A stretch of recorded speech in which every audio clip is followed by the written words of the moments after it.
அலைக்கும் வரஹ்மத்துல்லாஹி வபரகாத்துஹு. இன்றைக்கு அவங்களுக்கு ஆரம்பிக்க போகிறது வந்து சூரத்துல் பக்ரா. சூரத்துல் பக்ரா இதுதான் குர்ஆனில் ஆக பெரிய சூறா.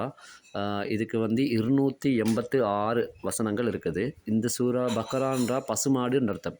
ஏன் இதில் பசுமாடை பற்றி சொல்கிறாங்க அப்படின்னு சொன்னாக்க வந்து இதில் ஒரு 67 70 ஆயத்து மட்டும் கிட்ட வரும் பொழுது மூசா நபி அலைஹிஸ்ஸலாமுடைய காலத்தில் நடந்த ஒரு சம்பவத்தை பற்றி அல்லாஹ் சொல்கிறான். அதாவது அவங்களோட காலத்தில் ஒருத்தன் கொலை செய்யப்பட்டான். அப்போ அவனை யார் கொன்றது தெரியல. அப்போ மூசா நபி அலைஹிஸ்ஸலாம் சொன்னாங்க, ஒரு பசுமாட்டை அறுத்து அதோட இறைச்சி துண்டொன்று எடுத்து அதால் அந்த கொலை செய்யப்பட்டவனை அடியுங்க. அப்போ அவன் எலும்பி சொல்லுவான் யார் கொன்றன்னு சொல்லிட்டு. அதே மாதிரி செய்யப்பட்டது, அவன் எலும்பி சொன்னான். இது எதுக்காக அல்லாஹ் தஆலா அப்படி செஞ்சான்னு சொன்னாக்கா, அல்லாஹ்வுக்கு வந்து மௌத்தானவங்களை எழுப்புறது ஈஸியான வேலை, கஷ்டமல்ல என்றதை நிரூபிக்கத்தான் அல்லாஹ் தஆலா அப்படி ஒரு வேலையை மூசா நபி மூலமாக அவங்கள செஞ்சாங்க. அப்போ மூசா நபி அவங்க செஞ்சாலும் அதை நிறைவேற்றி தந்தவன் அல்லாஹ் தஆலா தான். அப்போ வந்து அது வந்து மூசா நபி அலைஹிஸ்ஸலாமுடைய மோஜிசாத் மாதிரி அது காட்டப்படுகிறது. சரி, இப்போ அதில் வந்து விவரமாக நாங்கள் அந்த விஷயத்தை பிறகு சொல்லுவோம். இப்போ இங்கே விஷயத்தை பாருங்கள்.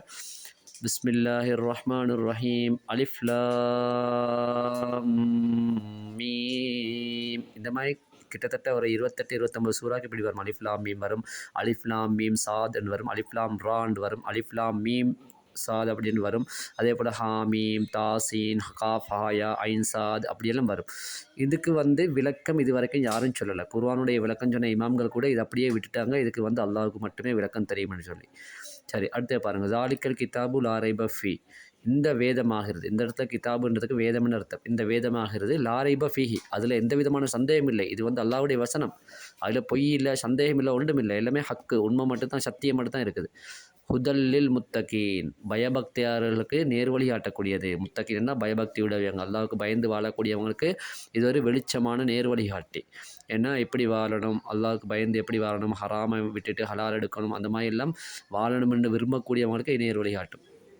அல்லதீன, அந்த முத்தகீங்கள், அந்த பயபக்தியார்கள் யார் என்று சொன்னால், யுக்மினூன, அவர்கள் ஈமான் கொண்டிருப்பார்கள், விசுவாசம் வைத்திருப்பார்கள், பில் கைபி, மறைவானவற்றை கொண்டு. என்னெல்லாம் மறைவானது? அல்லாஹ்வை நாங்கள் பார்த்ததில்லை, ஆனால் அல்லாஹ்வை நம்புகிறோம். மறுமை நாள் ஒன்றிருக்கிறது, அதை நாங்கள் நம்புகிறோம். கபருடைய வாழ்க்கையை நம்புகிறோம். மலக்குமார்களை பார்த்ததில்லை, நம்புகிறோம். நபிமார்களை பார்த்ததில்லை, நம்புகிறோம். முந்தைய நபிமாருக்கு அருளப்பட்ட வேதங்களை நாங்கள் பார்த்ததில்லை, ஆனால் நம்புகிறோம். அதே போல் முந்தைய நபிமாருடைய காலத்தில் நடந்தவைகள், அல்லாஹ்வினால் படைக்கப்பட்ட விஷயங்கள் எல்லாம் சொல்லப்படும் போது நாங்கள் நம்புகிறோம். எங்களால் பார்க்க இயலாத விஷயங்களையும் நாங்கள் நம்புகிறோம். அப்போ மறைவான விஷயங்களை அந்த முத்தகீங்கள், பயபக்தியார்கள் ஈமான் கொண்டிருப்பார்கள்.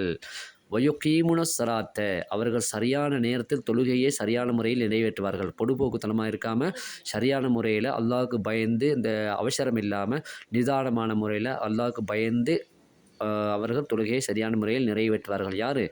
முத்தகீன்கள். மற்றவங்க சும்மா கண்டபடி நிறைவேற்றுவாங்க. சில பேர் வேறுமண்டே கலாவாக்குவாங்க, சில பேர் தொழாமலே இருப்பாங்க, சில பேர் வந்து பொடுபோக்குத்தனமாக அவசரமாக தொழுவாங்க. அதெல்லாம் வேறு இல்லை. முத்தகீன்கள் தொழுகை தான் உண்மையான தொழுகை. வமிம்மா ரஸக்னாஹும் யுன்ஃபிகூன், அவர்களுக்கு நாங்கள் எதை ரிஸ்காக கொடுத்துருக்கிறோமோ அதிலிருந்து அவர்கள் செலவும் செய்வார்கள். என்ன செலவு செய்வார்கள்? பணமாக கொடுத்துருந்தா பணத்தை எடுத்து அள்ளி அள்ளி கொடுப்பாங்க. ஏழைகளுக்கு, மிஸ்கீன்களுக்கு, அனாதைகளுக்கு, பள்ளிவாசல்களுக்கு, மദ്രஸாக்களுக்கு, அதே போல் வந்து உலமாக்களுக்கு, மௌலைமார்கள், அவங்களுக்கெல்லாம் அள்ளி அள்ளி கொடுப்பாங்க. ஏழை எளிய மனுஷர் இருக்காங்க, வீடு இல்லாமல் கஷ்டப்படக்கூடியவங்க இருக்காங்க. அதே போல் திருமண வயசு வந்தும் இந்த கல்யாணம் ஜோடன்று கிடைக்காம, அதே போல் கல்யாணம் நடத்தி கொள்ள முடியாமல் கஷ்டப்பட்டவங்களுக்கெல்லாம் அள்ளி அள்ளி கொடுப்பாங்க. யாருடைய பண்பு இதெல்லாம்? இந்த 3 பண்பும் யாருடைய பண்பு? மறைவான விஷயங்களை நம்புறதும், தொழுகையை சரியான முறையில் நிறைவேற்றுவதும், அவங்களுக்கு கொடுக்கப்பட்ட ரிஸ்கிலிருந்து கணக்கு பார்க்காம அள்ளி அள்ளி கொடுக்குறவங்க, நல்ல விஷயங்களுக்காக செலவழிக்கக்கூடியவங்க, குர்ஆன் விஷயங்களுக்காக செலவழிக்கக்கூடியவங்க, அள்ளி அள்ளி கொடுக்கக்கூடியவங்களுக்கெல்லாம் அவங்கெல்லாம் யார்? இந்த முத்தகீன்களில் சேருவாங்க, பயபக்தியாளர்கள் சேருவாங்கன்றத இந்த வசனங்களை நாங்கள் உங்களுக்கு தெரியப்படுத்தியிருக்கிறோம். இன்ஷா அல்லாஹ் இன்றைக்கு 2 3 வசனங்கள் தான் அவங்களுக்கு சொல்லி தந்திருக்கேன். அப்படி கொஞ்சம் கொஞ்சமாக வரும். தொடர்ந்து பார்த்து கொண்டிருங்க. அல்லாஹ் சுப்ஹானஹு வ தஆலா உங்கள் அனைவருக்கும் அருள் புரிவானாக. அஸ்ஸலாமு அலைக்கும்.